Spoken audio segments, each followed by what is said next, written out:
PS5 Firmware 8.40 and PS4 11.02 are out, and there's something interesting in there. Don't update.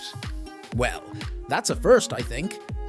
In the new PS5 Firmware 8.40, or more specifically, 23.02, 08, 40.00, released just a few hours ago, Sony are clearly laying out that security fixes have been applied.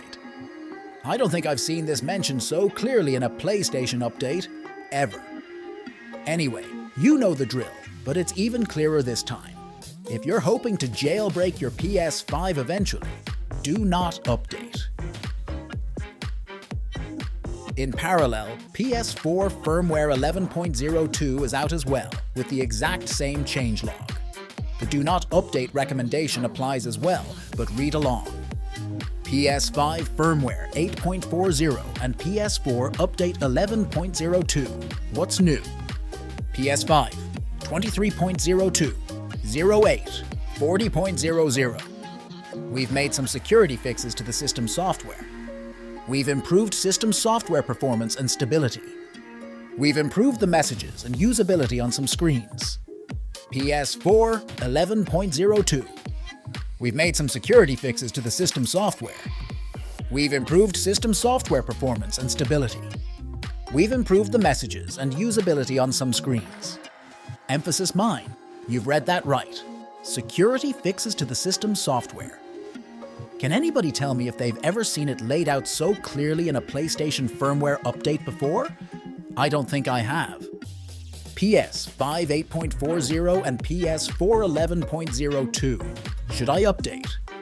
As always, if your goal is to jailbreak your console, you should simply not update. The recent history of PlayStation hacking tells us so. People who keep their console up to date do not get the jailbreaks. This is even clearer this time, as whatever those security fixes are, Sony found useful to let their users know about them. This is particularly true recently. Hacker The Flow recently hinted that he has something to come for the PS5, and the general consensus on the scene is that the hacker might have another PS5 kernel exploit waiting for review by PlayStation before disclosure. Many on the scene were assuming that firmware 8.20 has fixes for these potential hacks, but it could be firmware 8.40 after all. There's never been a more hopeful time to stay tight on whatever PS5 firmware you currently are on. As far as PS4 is concerned, my general advice these days is just to get a PS4 9.00 secondhand on eBay and the like. They're pretty cheap nowadays, and you'd have a harder time hoping for a 10, XX, or 11.02 hack at this point. In an ideal world, you would have two consoles, one that you keep on a low firmware for a jailbreak, or buy a low firmware one if you can find one, and one that you keep up to date in order to play your current gen games and access PlayStation online services. I know it's easier said than done, but that's how things are. Current hackable PS5 models are hard to find under $1,000 nowadays, so a new kernel exploit would indeed be welcome to pop that bubble.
Oh.